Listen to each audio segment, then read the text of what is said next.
Welcome to another episode of Let's Talk Pokemon, the podcast where we talk anything and everything Pokemon.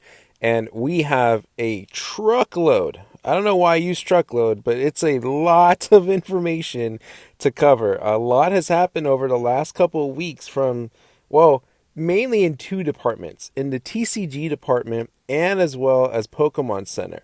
Now, a lot of this stuff is slightly outdated, so I do apologize for being a little slow on the news here, but I figure we can still catch up and talk about some of these things.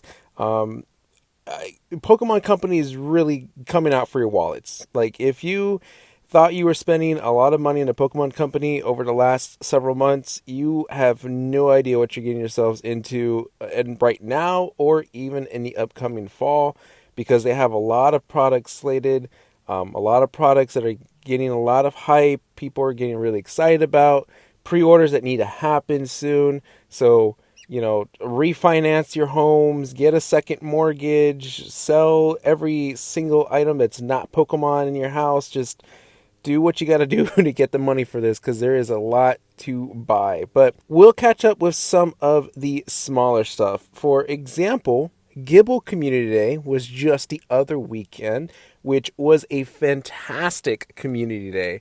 Something about Gibble, I don't know what it is. Garchomp is a fan favorite. Everyone loves Garchomp. Me, I just like it designed because sharks are my favorite animals, so I like that this is like a land shark type of ordeal.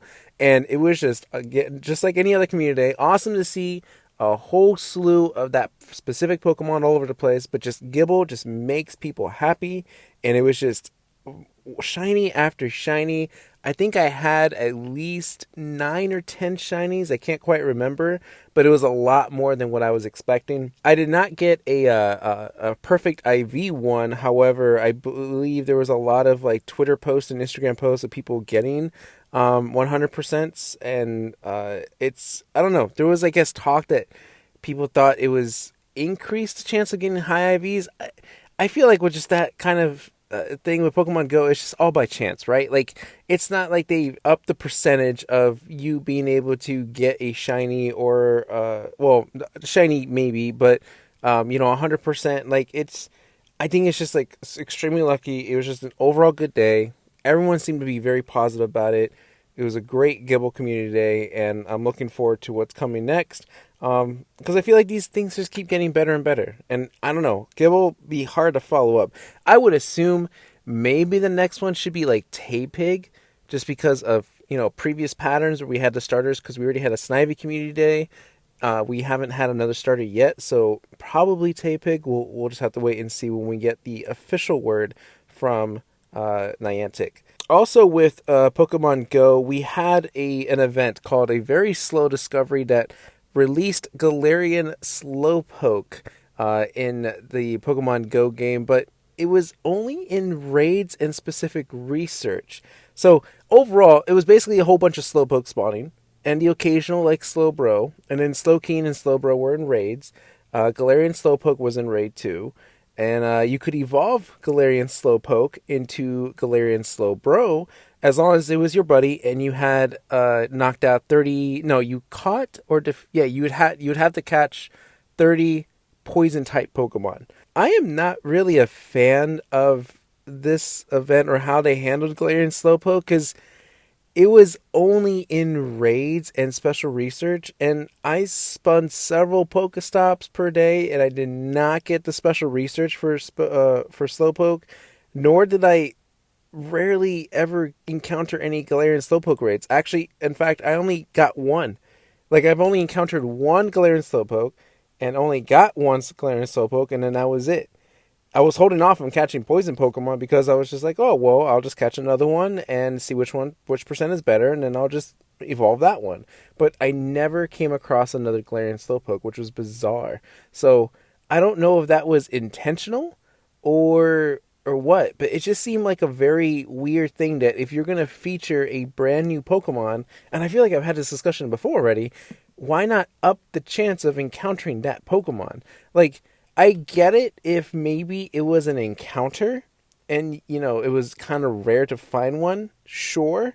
But if it's in a raid and you have other events going on, and you have 5-star raids that people are striving for, like, I would assume you put more of the featured raid available. I don't know. It was just a really weird event. The the challenge collection was really easy because you just had to do Slowpoke, Galarian Slowpoke, Slowbro, and Slowkeen.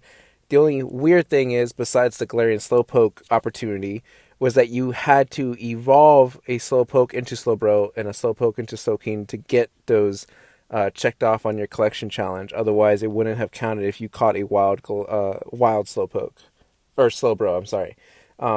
But other than that, I mean, that really just took a couple hours.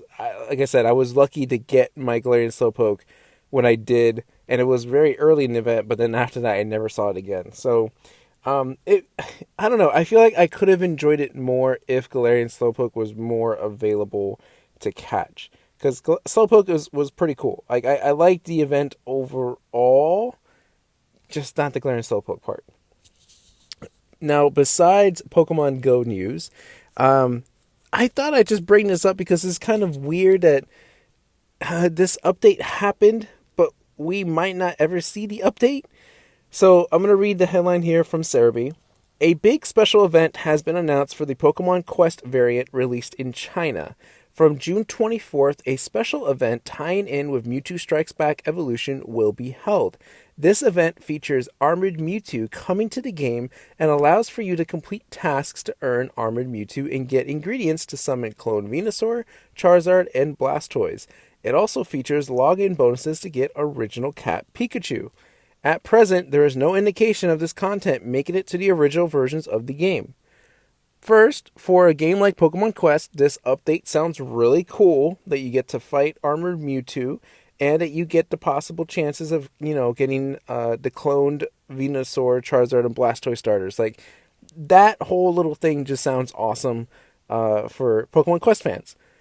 What's odd, and I don't understand why, is why doesn't a US version get this little event? Like, sure, Mewtwo Strikes Back Evolution is already gone and passed here in America, and maybe, I guess, because there's not a lot of players playing Pokemon Quest anymore, I guess there's no reason for them to bring it here. But if it, like, does that cost money? Like, I don't. That's the part I don't get. Like, if it doesn't cost anything, why not just throw it in anyway? So that way, at least you get some people coming back into the game. But if it does cost money, then I guess I can see why it may not be worth their time. It just seems like a really weird thing to support a game better in one country than in other countries, and I don't understand that, right? Because like with Pokemon Quest in China, you get the multiplayer stuff, but nowhere else do you get the multiplayer stuff. So I don't know. I don't think fair is the right word to say, but I feel like there's some other business scheme that I don't quite understand. Because I think we would benefit from it, but that's just me. I don't know. Anyway, in other news, if you can recall from a while back, we had special delivery Pikachu TCG cards that was Pokemon Center exclusive. And unfortunately for me, I was dumb enough to not order any product. I did not get that special promotional card. I wish I did in retrospect, because now it's a highly valuable card. So I would want it not just for not to resell, but just to say I have one. And it's kind of like a highly valued like trophy, I guess, on my shelf. Anyway, there was I think there's like an ETB a guidebook, a player like. So the little books in the Elite Trainer boxes, I don't know which one it was. It was Champion's Path or Hidden Fates, or Shining Fates, I'm not sure. But there's a special delivery Charizard. Now, of course, this is going to be probably Pokemon Center exclusive. I don't know why they would send it anywhere else, but it appears that there's been a couple of them already been released accidentally. According to, I think this was an article from PokeBeach, that on a selling app called Mercury, so it's kind of like OfferUp, there was a couple of listings already for the special delivery Charizard, and they were already sold, and it appears to be the real thing. Although no one really knows like the whole true story behind it. It just kind of came up. I think let me see if I can find some of the sold listings here. really quick. One sold for $999. Another one sold for $910. The pictures show like the back of it. It does say promo card special delivery Charizard, the Pokemon Company International. Yeah, I don't know who messed up on this one. Luckily for these guys, they got it, so good on them. But what does that mean though for just in general? Like, what are they going to do with this promo? I was under the speculation. I may have mentioned this a long time ago, early in my podcast episodes, but that they would save it for the 25th anniversary date, right? Pokemon Day, which was like February 27th. They would have saved it for that day. Say, hey, on Pokemon Center, whatever you buy up on this price point, you will get a special delivery Charizard Pokemon promo. I don't know what they're saving this for now. Like, are they saving it for the fall when the 25th anniversary set comes? So, actually, you know what? This might tie into something later, but so we have this 25th anniversary set coming up, and if there might be Pokemon Center exclusive like boxes, which I'll get to later, that might be available on the Pokemon Center, and if you order that, then you get the special delivery Charizard. That might be the case, right? Like if you buy an exclusive box on the website, then you get this special promo that's exclusive with that product. Maybe that might be it, because otherwise, again, what are you holding this out for? Like, when is the right time that you're thinking that this is going to be a good time to distribute this promotional card to get sales in? Like, it could be that they're just seeing a high increase of sales, and so there's like no rush for them to push this out because they're still selling a good amount and profiting a good amount off their website. So they might just be saving it for when sales start to drop a little and be like, well, we don't want to lose steam on this, so now unleash the secret weapon, special delivery Charizard. People buy things. Yeah, maybe that might be it. I don't know. There's a whole lot of theories, a whole lot of speculation that can happen. But congrats to the two people. I think it's just two people that got this special delivery Charizard. Because it's definitely going to be worth a lot of money for sure. Charizard always sells. In other news, also a couple weeks ago, Target made the headlines again because they have gone back to selling Pokemon cards in stores. So that whole big fiasco where they said we're going to stop selling Pokemon cards lasted just barely, a week? Maybe not even. Because then Target apparently is now back to selling Pokemon cards in stores following several people that already tweeted this out. There's a sign on the shelf that says, stores will resume selling select Pokemon trading cards the week of June 1st, 2021. Pokemon trading cards can be sold 7 days per week and will have a limit of 2 items per guest per day. What I will say about this, first of all, even before I guess this really happened, it was becoming more apparent though that there are more products on shelves now. There were a few times where I can go into a Barnes & Noble or even a Walmart and the occasional Target and be like, oh, there's Pokemon product on the shelf. Like there's a theme deck. There's the Battle Styles blister packs. There's Vivid Voltage booster pack. There's an Inteleon VMAX deck. And it seemed like things were getting legitimately better. However, what I will say about the Target thing is I have seen more cards elsewhere other than like Target. Like Target, maybe in the I don't know how many times I visited Target, but it was, I don't recall, first of all, there being hardly any product really on the shelves. And second, if there were, it was mainly like the theme deck. So nothing else was really left. And if Target's around my area, I don't see that sign that they said that they'll go back to selling cards the week of June 1st. They may not have updated their signs. I don't know, but I feel like my chances are better at a Barnes & Noble and at a Walmart than it is at Target. And that's weird to say that my chances are better at Walmart than Target, because usually Walmart, because they don't usually have limits, it'd be harder to get product there. But I've bought the occasional booster pack over at Walmart every once in a while. So yeah, it's just really interesting that they just reverted back so fast. And it could be that, again, things got better. Really, the biggest problem about this whole thing was sports cards, right? Because they were the ones that people were waiting in line for.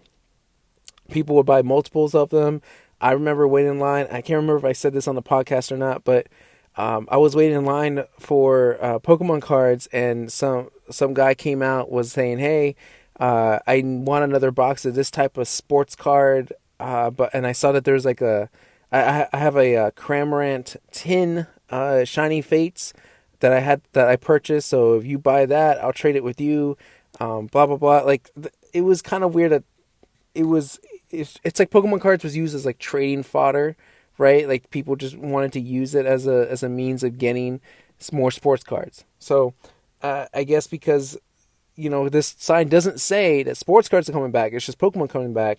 The actual problem has been identified, and since they stopped that, they're going to see hopefully that Pokemon cards can start being restocked and kind of be okay without causing any sort of unintentional fights or harm or risk of harm to their customers. Because remember the whole incident that started this with the person that held a firearm while they were fighting over cards or something like that. So really weird. But hopefully you guys are having better chances at getting these cards. Hopefully they're becoming more available to you, because it looks like it is, like I said, legitimately getting better to find Pokemon cards out there in the wild. Now let's move into some video game headlines, which there really isn't a whole lot. I'll probably do Sword and Shield, Pokemon Go, and then Pokemon Masters, because then we'll save the big topics for last. Like I said, there's a lot going on in Pokemon Center and in Pokemon TCG. In Pokemon Sword and Shield, the next online competition has been announced. This competition, the Fair and Square, is a single battle competition that allows for you to run standard rules, only allowing Pokemon in the Galar Pokedex, Crown Tundra Pokedex, and Isle of Armor Pokedex, as well as other Pokemon available such as Incineroar, but goes further with the blocks. It blocks all legendary Pokemon, including sub-legendary Pokemon such as Articuno, Landorus, Tapu Koko, Naganadel, etc., and all players who enter get 50 battle points. Registration is now open until June 17th, and then battles will run from June 18th through June 20th. So it is coming up very fast, the deadline, as well as the starting of the matches. I just thought I'd bring it up. I haven't talked about Sword and Shield really in a while, even though they do the occasional random raid here and there. And, the Challenge Cups are still going on, but, we haven't had like a really random online competition like this. I think the last one I remember was the speed one, right? It was like only fast Pokemon or something like that. Here at least we get a little bit of a different take on a non-challenge cup competition. So if you want to get your hands on it, there you go. Like I said, you have until June 17th to register, and then your battles will start on June 18th and on June 20th. In Pokemon Go, Niantic has announced the next 2 dates for Pokemon Go Community Days. So no details yet on who the Pokemon are, but at least you know what the days are. So on Saturday, July 3rd, you'll get your next Pokemon Go Community Day. And then in August, it will be on August 15th. That's a Sunday. So July 3rd and August 15th. I would assume that July 3rd would have to be like some sort of 4th of July tie-in, right? Like, why pass up that opportunity to kind of get into the holiday spirit, so to speak? I don't know what other word or a phrase to use. Like, what's a patriotic Pokemon? Is there even one? Do they allow one? What's a firework Pokemon? Like, for some reason, Chandelure, Litwick? But again, if we go patterns, right? Tepe could also make sense, because it's a fire Pokemon, so fire, starts fireworks. I think that's how logic works. So yeah, Tepe could be the one. I feel like it would have to be a fire Pokemon, again, just to be in the spirit of 4th of July for the U.S. But then again, if this is, I'm trying to think, because if Pokemon is a Japan-based company, then it can't necessarily be, well, no, because we have separate events for like Mexico and what was it, Dubai and whatnot. So I don't know. Maybe I'm reading too much into this. I just like to kind of speculate to think like what Pokemon could be really cool to catch this weekend because they know people are going to be traveling. They know people are going to be visiting other places and barbecue and stuff like that. So they kind of should put in a Pokemon that people are going to want to go after to make them go out. We'll see. And the only other announcement I can bring up here is that Niantic have announced that Shadow Ho-Oh is to be added to Pokemon Go from June 17th through September 1st. This will run alongside a new Team Go Rocket special research, a 7-colored shadow, in order to earn a Super Rocket Radar. So this is the first time that we get Shadow Ho-Oh. Should be really interesting. I guess that was like the new mystery Pokemon, right? Because I had originally thought it was going to be Mewtwo. I was completely wrong. It is the legendary bird Ho-Oh.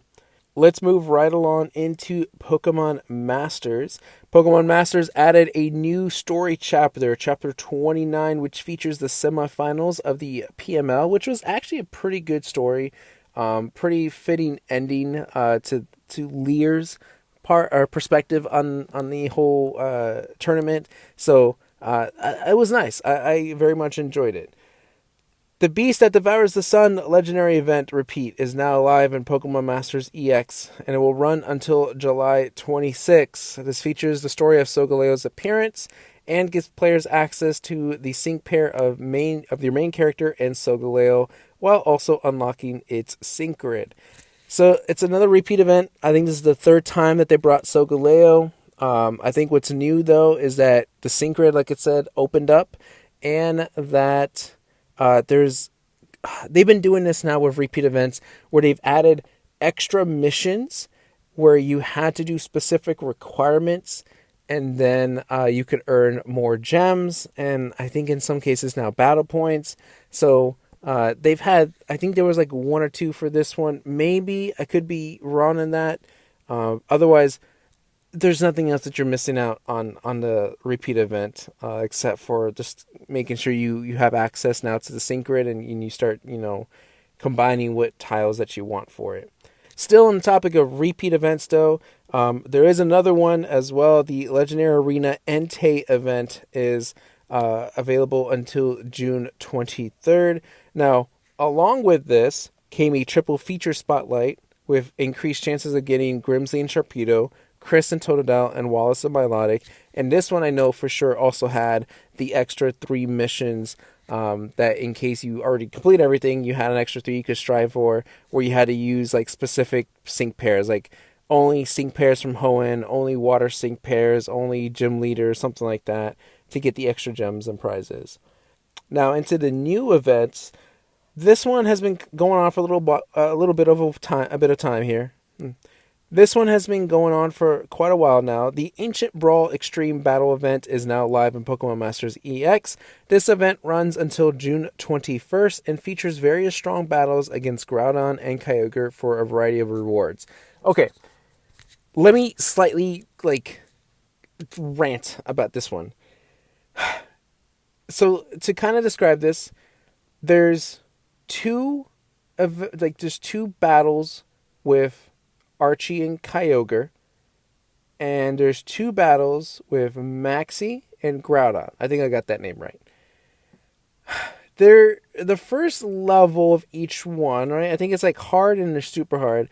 Let's just use those for now. Hard is not as hard as people think. As long as you have like the proper sync pairs, you're fine. Those are easy to get. When you do 3 of each of those, you get the respective pin for each of those. So, for instance, if you beat Archie and Kyogre 3 times on hard, then you get the Team Aqua pin to help upgrade, because they give you like a total of 4 once you've completed everything. Including the one that you were given. That makes it the 4th one, so that we can fully upgrade a Team Aqua pin. If you do the Maxing Groudon hard mode, then you complete that 3 times, then you get a Team Magma pin. Then there's the super hard mode. I'm just calling it super hard. I don't remember if that's the actual name of difficulty of it. But there's a super hard mode, which if you do not have Archie or Maxie, I hope I got that name right. For some reason, it feels weird to say Maxie. If you don't have Groudon or Kyogre, it is It is extremely difficult. I'm not going to say nearly impossible because I think that is a bit of an exaggeration, but it is extremely difficult event to accomplish without either of those. Because I finally got Kyogre, and it was very easy to beat the Groudon one. But with the Groudon event, the super hard mode, it took me a while. Like, I had to mix and match several sync pairs. I looked up stuff online, followed other people's, guides and help. And sometimes it just wasn't as helpful because I didn't have sync pairs at the right levels, or I didn't have the sync grids opened up or whatever. It was hard. There were a lot of reports from other people, though, saying that with the opposing sync pair, so if you're up against Groudon, if you had Kyogre, that would be easy. If you're up against Kyogre and you had Groudon, it would be easy because the weather effects negate. Because if you're battling against Kyogre, it rains. But if you send out Groudon, then it negates the rain, and now you have Sunny Day up. So it was just difficult in general. And it was frustrating a lot of people. And it was totally understandable.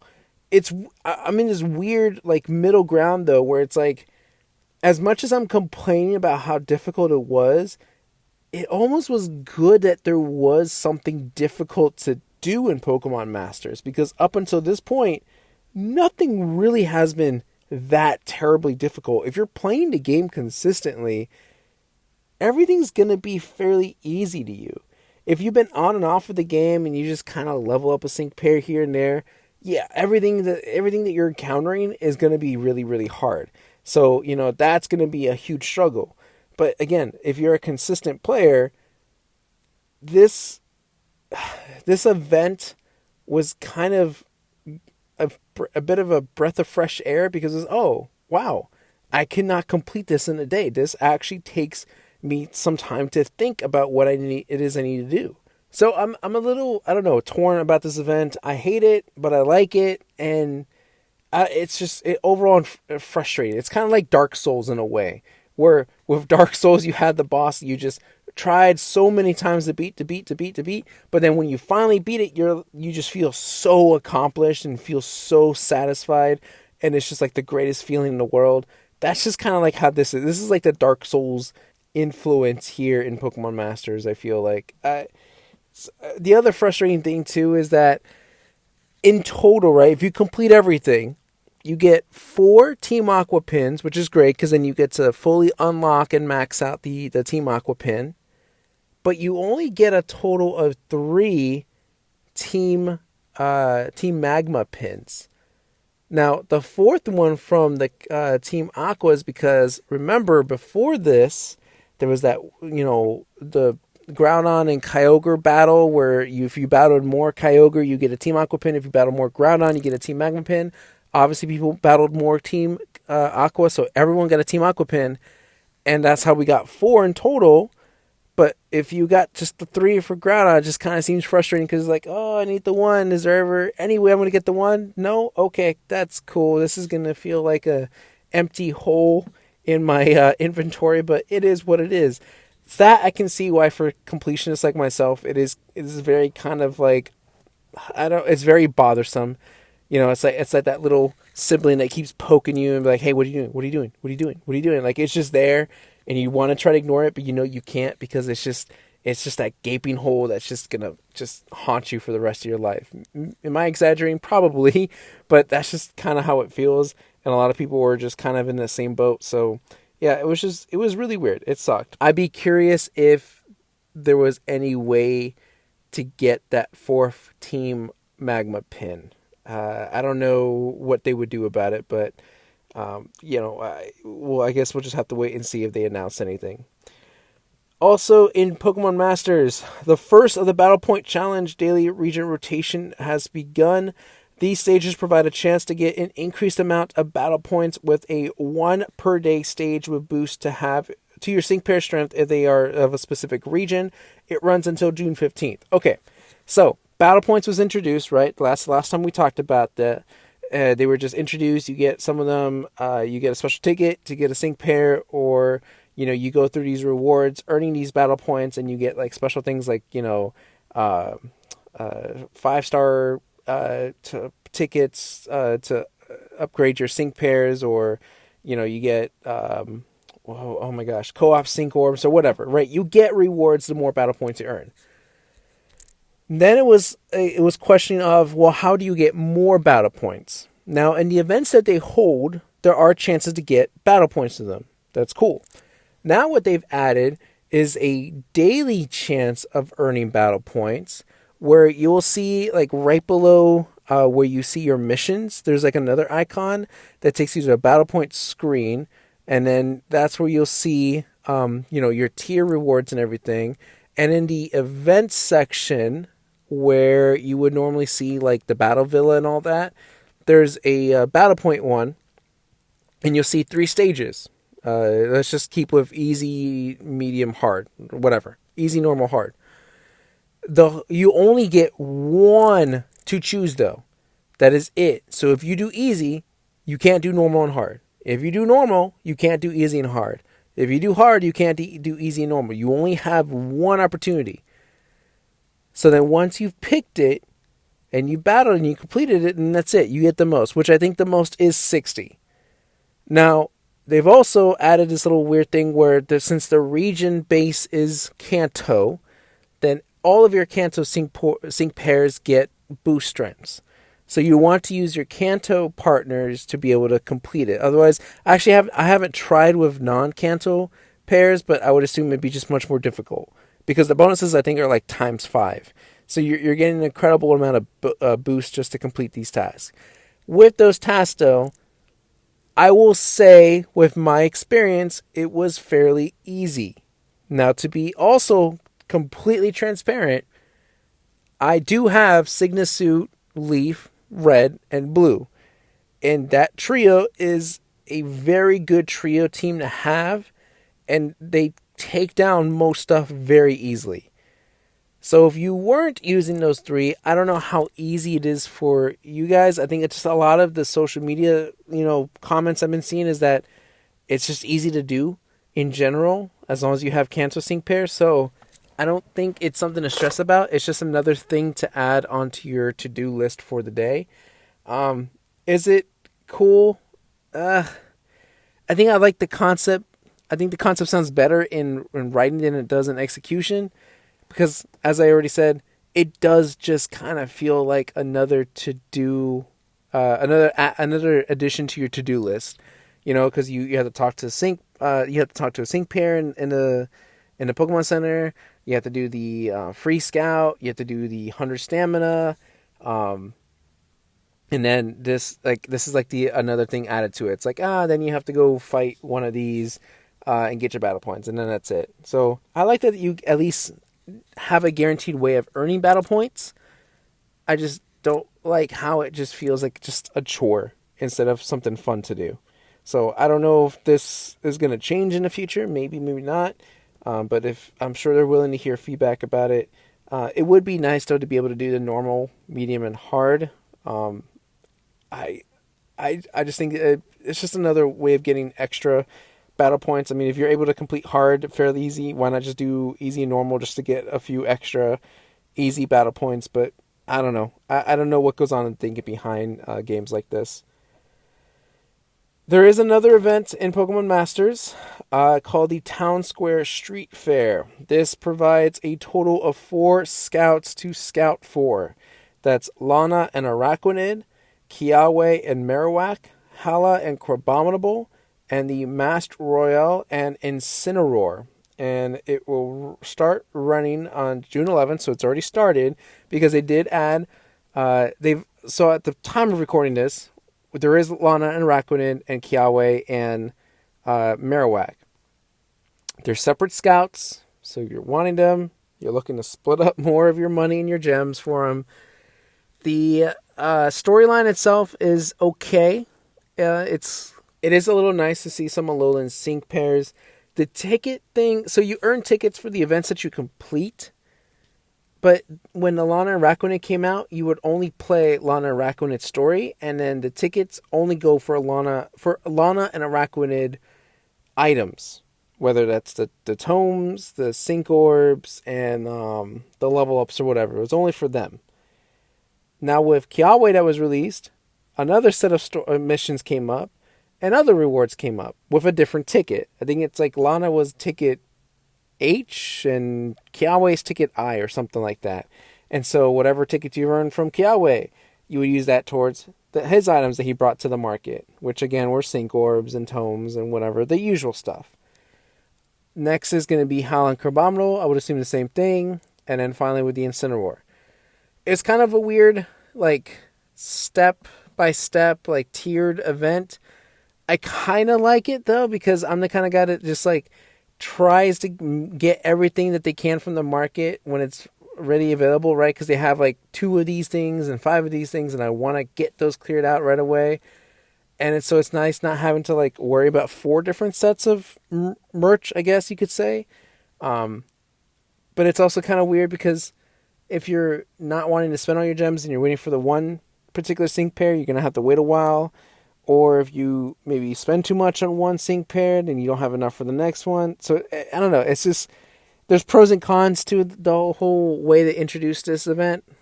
But I think I'm mostly a fan of it. So, I don't have any serious problems with it. I just think I'm ready to kind of take a break from Masters a little bit with all these events that have just kind of happened one right after another. And I think it's just time for them to kind of slow down just a little bit, especially since the Ancient Brawl Extreme Battle event, I think, kind of exhausted a lot of people. So, yeah, those are all the events happening in Pokemon Masters. So you got quite a bit to catch up on if you haven't been playing recently. Alright, now let's get into the big topic. Let's start with the Pokemon TCG. First up to bat, next expansion for the card game, which is going to be called Evolving Skies, which will be released August 27th. And I emphasize that because it is literally like just barely, 3 months? Not even. It's like 2 months after Chilling Reign is being released, right? Because this is the week that Chilling Reign is being sent out. So July, August, like just a little over 2 weeks, which is kind of really cutting it close, but I think they're trying to get back onto their regular timeline of getting expansions out every 3 months. So August 27th, that's the date. Save up your money for booster packs and whatnot, because this set is going to have cards that people are going to want, especially the type of products that people are going to want to collect. It's going to contain over 200 cards, including 18 Pokemon V and 15 Pokemon VMAX, including Eevee's evolutions, Duraludon, Noivern, Dragonite, and more, as well as over 25 trainer cards and over more single strike and rapid strike cards. It also has 33 full art Pokemon V cards. This is made up of Pokemon cards from the Japanese Eevee Heroes, Blue Sky Stream, and Skyscraping Perfect sets.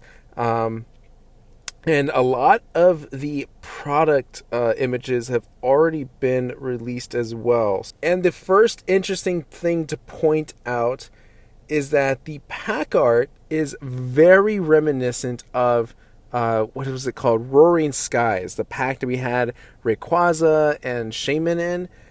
It is, of course, going to be fairly not surprising when I say that Rayquaza is in this set. However, what is surprising, Dragon type is coming back to the TCG.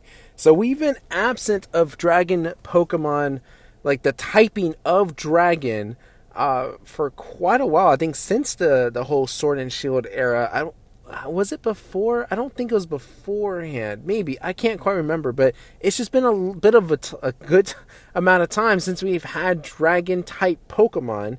And now we finally do get Dragon type back in, which I'm sure is going to not only shake up things for the meta of the Pokemon TCG, but, for collectors' sake, this is a huge thing, just because Dragon Pokemon are cool in general. Like, Dragon Pokemon are, I think, some of the most, like, highly valued cards, maybe? I might be the only one thinking in that boat, but, if you think Dragonite or Rayquaza, it just seems weird to have them as, like, normal type.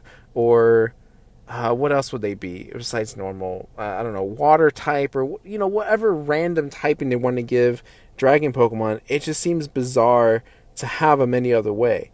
Here, Now we get the standard dragon type, which the aesthetic to them looks really great. And it's just, I think, overall exciting to see dragon Pokemon kind of come back. And overall, I think it's just more exciting to see the return of dragon Pokemon. It's just kind of like if they bring back fairy Pokemon, right?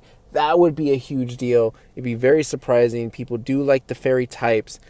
I don't think they're going to do that, though, because they did kind of shift a lot of typing around to mix it in with Psychic, and now Poison, I think, is now with Dark type, and if they undo Fairy, then they're going to have to probably undo the shifts. It'll be a weird thing, but it's just nice to see Dragon Pokemon kind of returning to the TCG, and I think it's also very fitting that the Duraludon card is going to be a Dragon type card as well.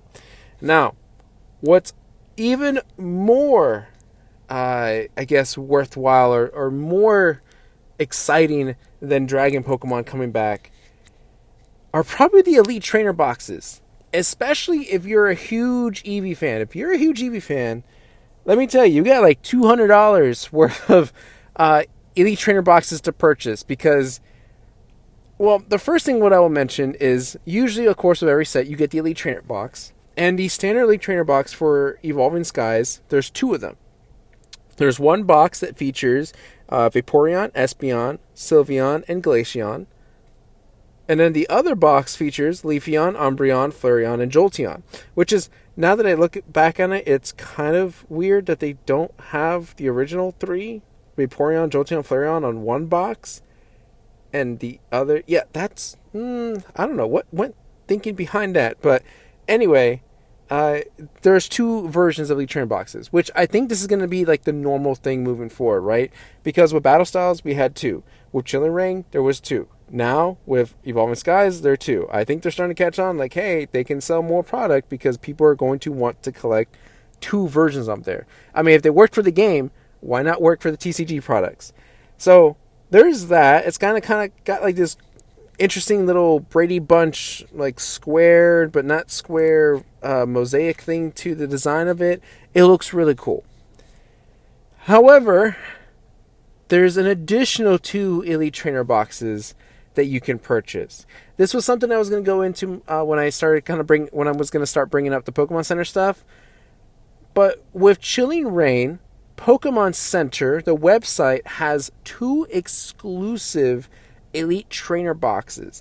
Now, the standard, right, of the Elite Trainer box, it's the same thing. You get the packs, you get the coin, the markers, all that stuff. However, in the Pokemon Center exclusive version, you get 10 packs. The dice, I think, are kind of like this metallic type of dice. And the design on the Elite Trainer box is slightly different. For Chilling Reign, it's the Calyrex riders, but like kind of like have like a breakthrough design, like they're breaking through a wall or a glass or something like that. It's slightly different from the original. However, they're also $10 more. So instead of $40, you're paying $50 for those Elite Trainer boxes. So of course, with Evolving Skies, there's Pokemon Center exclusive Elite Trainer boxes. Now, instead of the Brady Bunch style, this one is just like the Elite Trainer box is sectioned off into 4 columns. And it's the same grouping. You got Glaceon, Vaporeon, Sylveon, Espeon in one. And the other Elite Trainer box has Flareon, Jolteon, Umbreon, and Leafeon. $50 still. You get 10 packs, the metallic dice, which if I'm looking at the dice look pretty sweet. There's actually 2 sets of different dice. I do like the blue ones that come in the, I'm just going to call it the Vaporeon set. And the other one has like a red, red and yellow aesthetic to the dice. I think it's really cool. I think these designs were well done. Eevee fans definitely need to get their money saved up for this because these Elite Trainer boxes look awesome. They're definitely would add like to a nice background on a shelf or something. So just kind of keep an eye out for that. If we're assuming that Pokemon products are kind of back to the norm of, people are not highly scalping them as before, then hopefully these will become easily available to everybody. The Chilling Reign Pokemon Center leagues exclusive, the Pokemon Center exclusive boxes for those were up on a website. They were up for quite a while. Then they become unavailable, but then like shortly after that, they became back again available, and it's been kind of on and off like that for the last couple weeks. So I think chances of getting the Pokemon Center exclusive Evolving Skies Elite Trainer boxes are pretty good. So just keep your eye out for that. I'm not a huge Eevee fan. It's not like I go crazy over Evolution boxes, but I feel like for these, I don't know. I don't see why I shouldn't get one, because I think the designs are really awesome. So just, like I said, keep your eye out for that, because this is something worth getting for sure.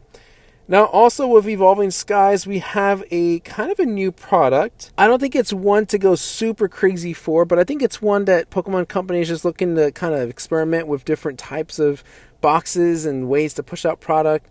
But this is what's called the Evolving Skies Build and Battle Stadium box. Basically, what this is 2 build and battle kits in one box, but you get a couple extra goodies. So I will read the description here that comes with a list of things that you get. Build a deck from powerful set of components, then play right away with this 2-player Build and Battle Stadium set. Each Pokemon trading card game, Sword and Shield Evolving Skies Build and Battle Stadium, contains a massive set of cards, including 2 awesome Build and Battle boxes, one for you and one for a friend. Open the Build and Battle boxes to start building. Each one holds 4 booster packs and a 23 card evolution pack, which includes an exclusive foil card.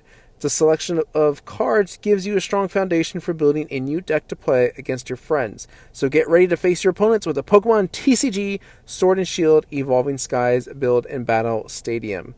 So here's the list of things that you get. You get the 2 Build and Battle boxes. Again, they come with 23 cards each. Then the evolution packs, which contains also one of 4 unique promo cards, which is going to be either the Flaffy, Galarian Articuno, Galarian Zapdos, or Galarian Moltres. Alright, so same thing that you normally get at a pre-release. Then you also get 4 additional Pokemon TCG Sword and Shield Evolving Skies booster packs. And it says here, so you get 12 in all. You get 121 Pokemon TCG energy cards, 6 damage counter dice, a competition legal coin flip die, 2 acrylic condition markers, a collector's box to hold everything, and a code card for a Pokemon trading card game online. It's an interesting take. It does cost here, it says $60. It'll be released on September 10th. This is definitely something that you would split with a friend, right? You just go half on it. 30-30, you split up the cards, you can play against each other, and you can, I guess, who decides who keeps all the extra stuff? I don't know if this product will sell. It most likely be something that kind of just sits on the shelves for a while, kind of like the trainer's toolkits or whatever. But I think it is a nice opportunity for people that don't like to go into in-person events, especially even though the whole situation of the pandemic is getting better.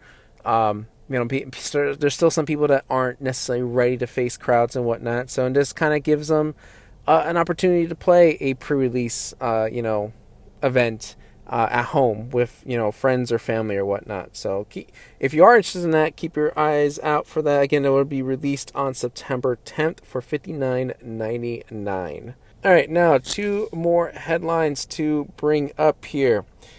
We got some more info about our 25th anniversary TCG set, specifically just more products that are coming out.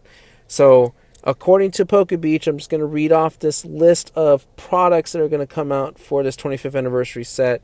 So just hang tight here as I go through the list, and then we'll kind of discuss a little kind of the minor details that kind of pop out here. The 25th anniversary giant figure collection comes with 9 25th anniversary mini booster packs, 3 normal booster packs, a V promo, a V Max promo, and a giant Pikachu figure. 25th anniversary Pikachu V box, 4 mini booster packs, 2 normal booster packs, a Pikachu V, and a Pikachu V Jumbo. So just kind of like a budget version of the giant figure collection, because you don't get the giant figure. 25th anniversary Elite Trainer box, which I'm expecting to be the best one. I don't know, I'm just excited about the Elite Trainer box in general. 10 mini booster packs, 5 regular boosters, 1 promo card, and then the usual contents you get with the Elite Trainer box. 25th Anniversary Collector's Chest Tin. I believe that's the lunchbox. 6 mini boosters. 2 regular boosters. 3 promo cards, stickers, notepad, mini portfolio. 25th Anniversary Pokemon Pin Boxes. 4 mini boosters. 2 regular boosters. 2 promo cards, and 1 pin. Then you have the mini tins that come with 2 mini boosters and a regular booster pack and a metallic coin. Then you get the V-Union Premium Pin Box. No details yet. And then the 25th Anniversary Ultimate Collection Box. No details yet. However, PokeBeach does report that it is going to be a very expensive box, probably retailing for $100. That is a lot of product for the 25th Anniversary set, which we have still no idea what cards are going to be in there. We don't know exactly what these mini booster packs mean. A lot of people are speculating that it's going to be the same thing like Detective Pikachu. There's only going to be such a small amount of cards in there, and it'll be very easy to get them all. I don't know. I don't think there's any really enough information to kind of speculate what's going to be in the set. There's no hints as to what's going to be on the set. If it is going to be small, probably just be to focus on the starters, but it'd be kind of a shame to, I don't know, it just seems like a missed opportunity to feature more Pokemon for 25th Anniversary than just the starters. We have to wait and see. And I think a lot of people's patience is running thin, and I think that's fair. I know I'm getting impatient because I really want to know what is it that I'm going to, purchase. Is this something I'm going to want to collect every product of, or maybe just certain products? Like, there's a lot of questions still left unanswered, and I think that's what's getting around to people in the Pokemon community about this set.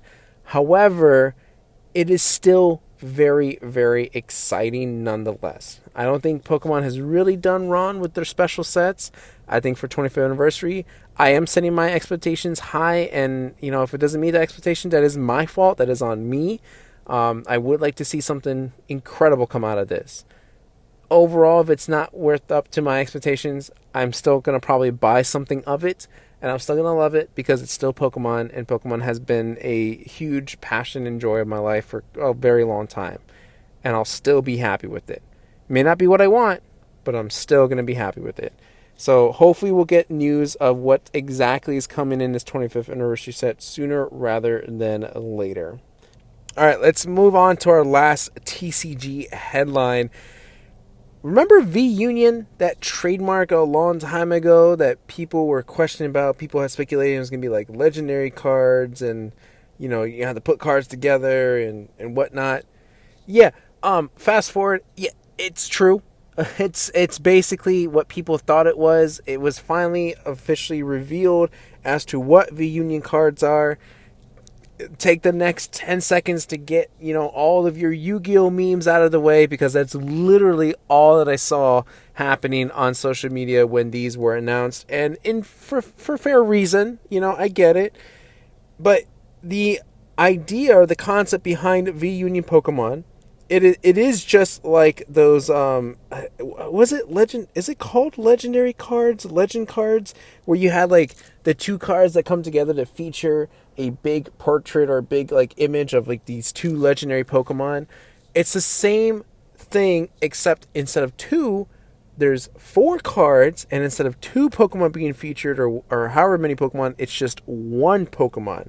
Now, they only revealed Greninja, Zacian, and Mewtwo to be our first set of V-Union cards. And if you look at the images, first positive I want to put out there though, despite everything else, the artwork on these cards are fantastic. If once you put all the cards together and you get the entire image, it is beautiful. The Greninja pose is awesome. The Zacian holding the blade and just all the effects around it is sweet. And I think the best one, despite Greninja being my favorite Pokemon of the 3, Mewtwo is probably the best one and the most detailed because of the city landscape in the background of it. These cards, whoever the artist is, and I probably have to start looking into this, it's great work. It's, in my opinion, this is, I feel like, worth getting to put all the cards together. Now, on the downside of this, it is 4 cards.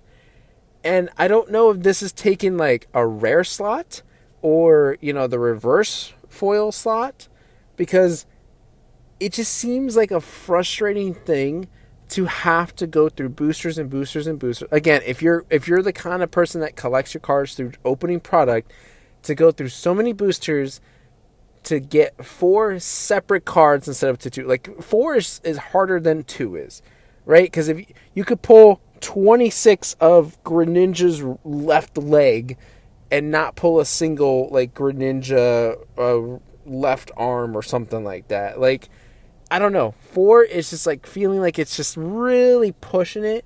I don't understand why it had to be 4. Why couldn't we just do the 2 cards? Could it be that, we're not doing 2 Pokemon, so it'd just be weird if you get like half of a Pokemon, right? If they're thinking like, who wants a head of a Greninja and a, bottom half of Greninja? Let's just make it even more awkward and just do left side Greninja, right side Greninja, bottom left, bottom right, and then the head. Like, it's just, I don't know. I don't know what the mentality was behind a 4-card ordeal. I don't think it should have been 4 cards. I think that's just a little bit sketchy, just kind of push people to buy more and more product. I think in my case, I'm obviously just going to buy the singles. It's just cheaper for me in the long run. The cards themselves, I want to say they're overpowered because they just, like, Greninja has like 2 or 3 abilities with it. Zacian does a insane amount of damage. Mewtwo also does an insane amount of damage, but also has like a special attack that puts damage counters, a good number of damage counters all over the place. Like, I think they're supposed to be very powerful. You can only play 1 V Union though in your entire game. So even though if you have like all cards for Greninja, all the cards for Zacian, all the cards for Mewtwo, you can only be playing 1 V Union. So if you've played Greninja, then all the Zacian and Mewtwo cards in your deck, they're useless at that point because you can't play them anymore. Also, because it's consists of 4 cards, each of those cards is that Pokemon's name. So for Greninja, each card that makes Greninja is called Greninja, and so that kind of beats your limit of like having more than 1 Pokemon of the same name in there, because that's it. 4 is the limit. So it's kind of awkward. It's a very awkward mechanic. Maybe it's supposed to be awkward, maybe to put fun into it, maybe to kind of spice things up in the TCG. I don't know if people are going to be really that competitive with it. I don't know if legend cards back in the day were that competitive, but just from a collector standpoint, like, I don't know if I just want to just get the cards, put them together, try to put them in a frame, and then leave it at that. Because again, artwork is spectacular. Go on PokeBeach, check them out. Mewtwo, like I said, is probably the best one. You can correct me if I'm wrong on that, but I really dig the detail that went behind that. It's awesome. I think it's good. I know people are putting the Exodia memes all over the place because you have to put all the cards together to build that Pokemon. Sure, but I think if we kind of just look past that, it's funny for a little while, but again, seriously, like hundreds and hundreds of posts of the same thing. Just look past it. I think these are kind of fun to collect. Hopefully they'll be fun to collect again. It depends on whether if they're in a rare slot, reverse slot, or maybe they just put it in a special collection box. I think that'll be probably the better route to go, to be honest. But then again, you run into the competitive problem, like it's available to everyone, and so if they are good, then now everyone has one, and the meta is just kind of like super stale at that point. Maybe. I might be overthinking that one, but regardless, check them out. I think they're very, very cool. So in recap, you got a lot of money to save up, because between Evolving Skies and the 25th anniversary set, there's a lot of Pokemon product to buy. And I don't know how they're going to be with the release schedule, if they're just going to release a lot of these things all at once, or if they're just going to, space them out. Who knows? It's going to be exhausting on your wallets for sure. But speaking of being exhausted on your wallets, let's talk about Pokemon Center. Because since I recorded my last episode, a lot has come out. And a lot, I mean a lot. As in, we got pins, we got some wall art, some summer stuff. So let's start from the top here. I don't remember if I brought this up last time, but the Unova Pikachu plushes are up for pre-order. I think I did mention that in the last episode. We also got the Unova Pokemon jewelry, which they've added. I don't think that's something I brought up, so that's new on this episode that I'm mentioning. So you got the Oshawott, the Tapig, and the Snivy hanging jewelry. And then after that, Pokemon released some framed wall art. And some... well, they're not all sold out. Only one item has sold out. But if you look at it, they're kind of like your classic, fancy, like, not completely obviously Pokemon, but they are Pokemon if you look at them up close, with the exception of two of them. There's a Pikachu and Eevee canvas wall art. There's like a grayed out version and a colored version of it. That's going to be obviously standing out as like, hey, I'm Pokemon. But then the other one is like a sunset, a summer sunset, a winter sunset. There's also orange mountains and black mountains that have like silhouettes of Pokemon in there. So the mountains ones have have Lapras, and then the sunset ones have, well, the summer sunset has a Alolan Executor. I don't know what's in the winter sunset. Let me take a closer look at it. Is that Vulpix? Yeah, it seems like to be a Alolan Vulpix, and I don't recall what the bird is here. It could be Braviary. I could be wrong on that one. And it looks like Glaceon is also on this one. They're really nice. I don't know if they're worth the $60 that I'm seeing, though. The Pikachu and Eevee is the cheapest one. Those are $40 each. But the sunset ones and the mountains ones, they're $60 each. The Lapras Black Mountains framed wall art, that has sold out. They're definitely, I don't know. They're not my style. I was almost tempted to buy one, but I'd rather have like the obvious, like, hey, I'm Pokemon, let me be a cool Pokemon poster, than the kind of blend in and make it look kind of fancy style. I think they make nice for like an office setting, maybe, in your living room. But if you're like having like a really geeked out, bedroom, maybe this is just me. I just rather have something that kind of stands out to be more flashy than this. But overall, I mean, it's interesting. It's an interesting set of items that dropped. After that, they released a Slowpoke, a life-size Slowpoke, a 59-inch one, for $450. It's a pre-order though. I don't think they start shipping this out until like another couple months or so. It's currently still available for pre-order. So if you want a giant Slowpoke, there you go. You got one that you can try to purchase. And then after that, we got the Pokemon Center exclusive Chilling Reign ETB boxes, which unfortunately at the time of recording, they have both sold out. Although, just double check again at some point, because they may be back up. Who knows? I don't think people really realized immediately that they were different than your usual Elite Trainer boxes. And I think that's why they were up for quite a while. Then they became unavailable. And then word got around, podcasts, social media, whatever, that these were exclusive ones to this website and that you got special extra things to it. And I think that's what probably caused the spike of them selling out. Because now people were like, oh, this is an exclusive product for collectors. I need this. Like, that's basically what it comes down to, I think. What I don't understand, though, is the next drop after that. Because I'm not I want to meet a pen collector. A person that collects pens. I want to meet those people. Because who spends over $600 on a pen? Whether it's to use or display, $600. Pokemon Center collaborated with Pilot, that brand name of pens, for Sterling fountain pens. And there's 3 of them. There's a Rayquaza, a Pikachu, and a Charizard. Although I think the Pikachu is the first one to sell out. And then, of course, following that would be Charizard. $600 each. They're limited. I think there's only about 100. Yeah, there's only 100 of each of these pens. So I get the limited edition kind of being a push to have people purchase it, but it's a pen.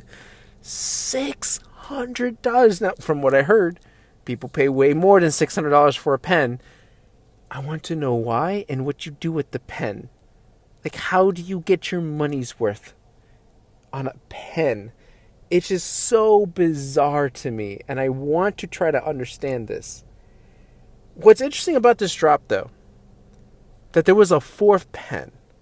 Because when I looked at it, I was going, whoa, no way am I paying $600 for this. And I could have sworn there was a Mega Rayquaza pen. Because I could have sworn I saw Mega and Rayquaza in the same item, like, title. And it was $35. And I thought to myself, oh, well, if I'm going to get a pen, it'll be that one. But I also thought to myself, I'm not a really big fan of Rayquaza. And I don't know if I want to pay $35 for a pen, even if it is just a display. I'm going to pass on that. Then, like, shortly after, maybe a few hours after, that listing was gone. And it was just the 3 pens. And so I'm wondering, was that 4th pen a real item? Or was it mistakenly priced at $35? I'm thinking, like, oh, I should have bought it at $35. Could have had a $600 pen for $35. It was just a really weird drop. But if you are a pen enthusiast out there, can you please tell me what goes on in the mind of a pen collector? It is such a, like, it's such a bizarre thing to me, but I don't mean that, like, in a negative way, like, oh my gosh, that's so weird, you're dumb, or anything like that. No, not like that. It's just, it is so foreign to me, and I want to try to understand how that collecting side works to it. So I think I've gone over enough kind of being in awe of pen collectors.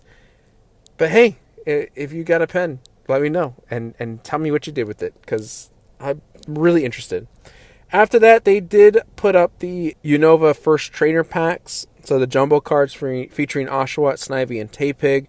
Those have also sold out, although they didn't sell out immediately. I think it did take like a day or two for them to sell out. After that, we got another big drop. Summer items. We finally get the pool floats that were teased in pictures before when they came out with the summer clothing. There's the Wailord float, the Snorlax float, the Psyduck and Pikachu floats, and they brought back the Lapras float. Now, at the time of recording, the Lapras float is sold out. I think that one sold out immediately. I want to say within the first day that it was up. The other ones, however, are still noted for pre-order, or at least the Pikachu one. Let me double check on this. Pikachu one is still up for pre-order. The Psyduck is still up for pre-order, and I think the ones that you can immediately get that they're shipping out is the Snorlax and the Wailord. No, the Wailord is for pre-order, but the Snorlax is available to already like be in transit if you're going to order it. They all look really cool. They look awesome. I'm very tempted to get the Pikachu one just to get one. I kind of wish I could get them all, but that's a lot of money because the Snorlax and the Wailord are $60 each, and the Psyduck and the Pikachu are $40 each. So if you're looking to get all of these, let me see, you're talking, what, 40, that's 80, $200. $200 worth of Pokemon pool floats. Interesting, but yeah, I don't know. I think I'm just going to get the Pikachu one. I did get the other 2 items that dropped, though. There is a Summer Days beach towel. It's a really soft towel. I already have it in hand. I got it for my son, basically, and he loves it. It's very, very nice. I think the material is great. Definitely worth getting. And then the other one I got was the Summer Days insulated can holder. It's much smaller than I expected. I do like the blue, and I think that's what attracted me to it first was the color scheme to it. I don't know if it's worth getting or not, but I liked it. I'm enjoying it. I'm not regretting that purchase, but it is something that was cheaper than the rest of them. Again, I'm still eyeing that Pikachu summer float. After that, there's another big drop that happened. Bear Walker announced not too long ago that there was a Series 3 that was going to be available for pre-order on the Pokemon Center website. And I guess not even 2 days after his announcement, they went up on the Pokemon Center website. However, the Pokemon choices are extremely interesting.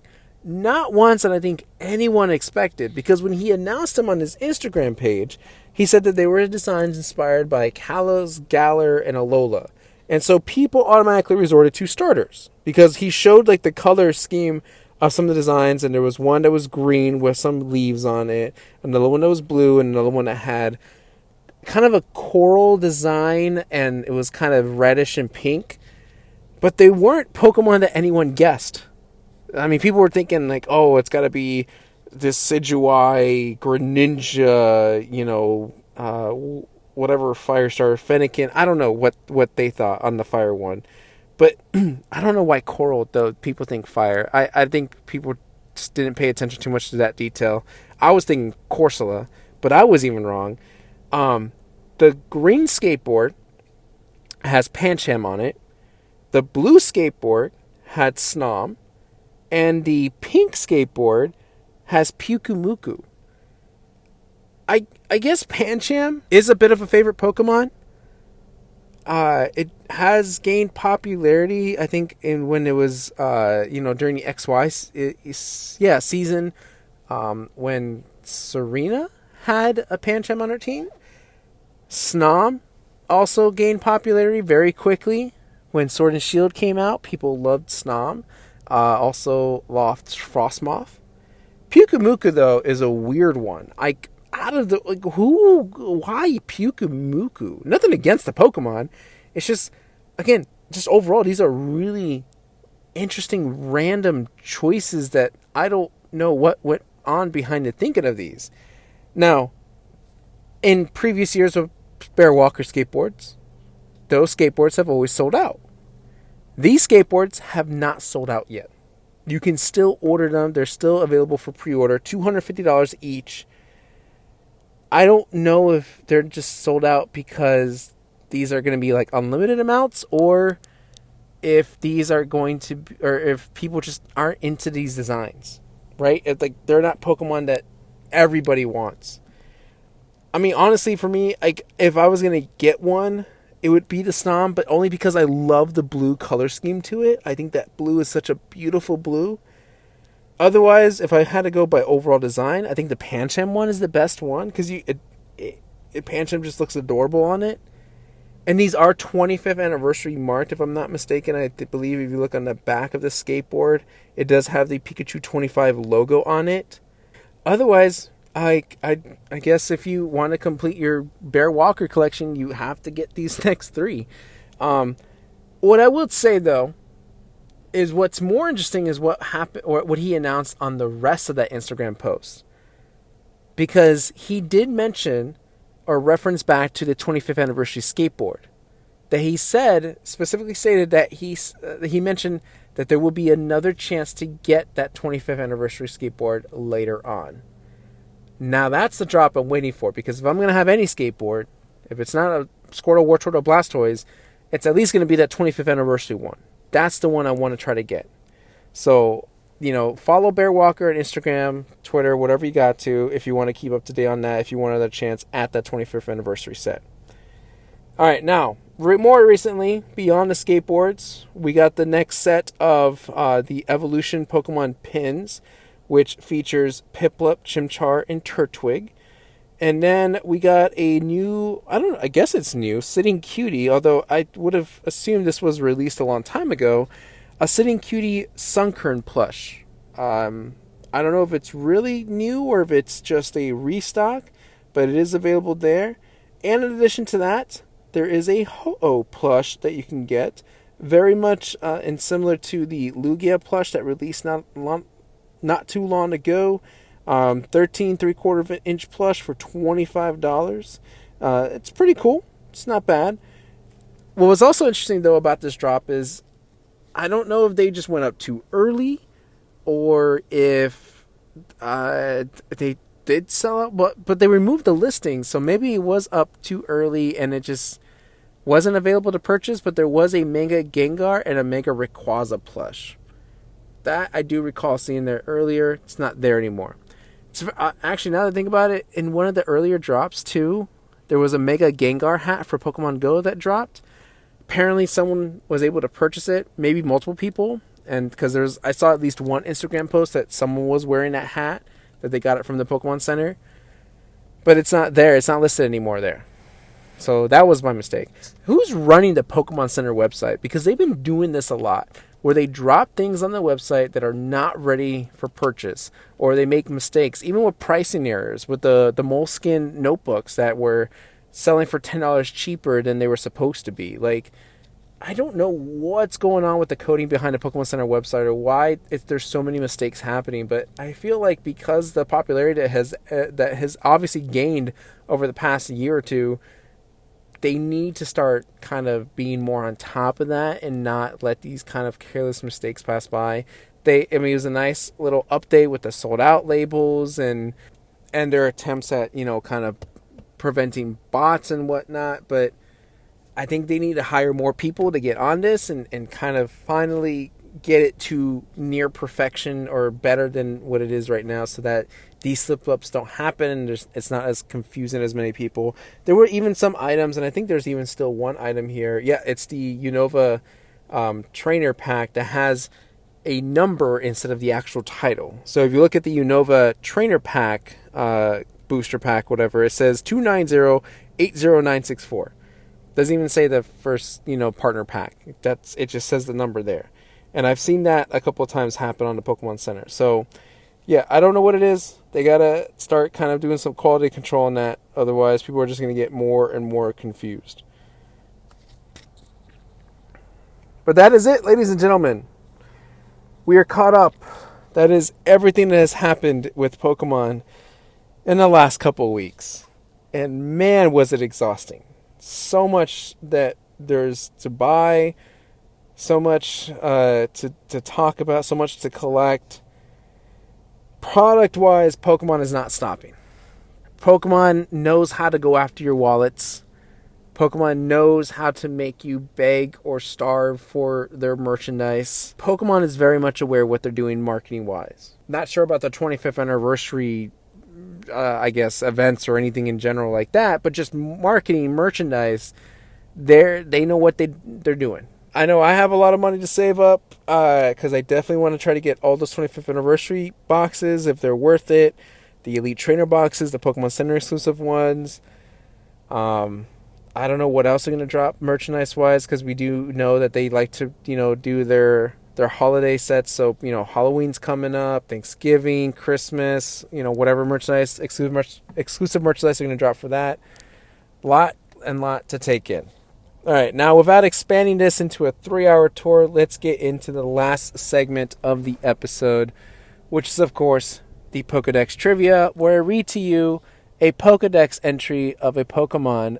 I do not tell you which Pokemon game the Pokedex entry comes from, and I may give you a clue or two along the way, although I'll be very brief with this one, for starters, for the sake of time, and two, it's very, very easy if you don't overthink this.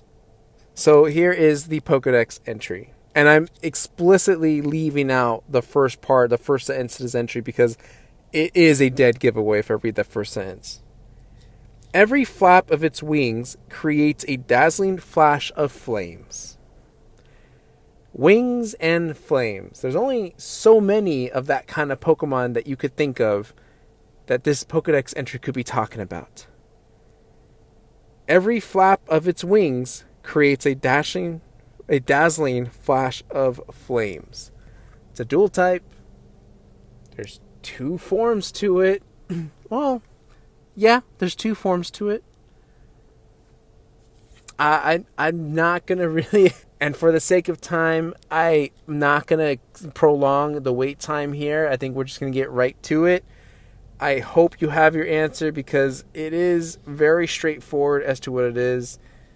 Every flap of its wings creates a dazzling flash of flames. The Pokemon is none other than number 146, Moltres. That is the Pokedex entry. Now, the line that I left out was, known as a legendary bird of fire, every flap of its wings create a dazzling flash of flames. Of course, that first sentence is a dead giveaway. Now, people could be thinking, Talonflame, maybe. I doubt people would think Charizard. Fire and Wings. What other fire flying type is there? I think that's pretty much it. I mean, this is specifically though Moltres, not Galarian Moltres. And there's not a whole lot of trivia for it. There's only two things I got here. It says Cantonian Moltres shares its category with Charmeleon, Charizard, Flareon, and Infernape. They are all known as the Flame Pokemon. Moltres, alongside the other two legendary birds, had an Australian beetle named after it, named Binburum Moltres, which I think is super recent. I think it only happened within this last year, half a year, something like that. Otherwise, there's no other trivia for it. I don't know if this would even have given me Galarian Moltres trivia, although I would say between the two, I would probably pick Galarian Moltres because I just think the typing is so much better and just the design is so much cooler. Plus, the TCG card for it is also much cooler. But of the three birds in general, I think Articuno just always stood out as my favorite just because that's the closest to water type, I guess you could say, since it is an ice type. Plus, I like Seafoam Caves. I don't know. I wasn't a fan of the rock puzzle to get to Moltres in Victory Road in the original Red and Blue. Yeah, just not my thing. All right, that's it for this episode. Thank you guys for sticking around as long as you did. Hopefully you guys weren't too exhausted. Hopefully you guys weren't too worried about your bank accounts. Try to start budgeting. Try to start saving up because we got a lot to purchase in the fall. If you want to follow me on social media, you can follow me on Twitter or Instagram at SpartanStrike07. You can also write me an email, any feedback, anything that you want me to talk about on this podcast at SpartanStrike07@gmail.com. All the info will be down in the show notes, of course. I wish you guys a restful rest of the week, and I'll see you next time so we can continue talking about everything and anything Pokemon.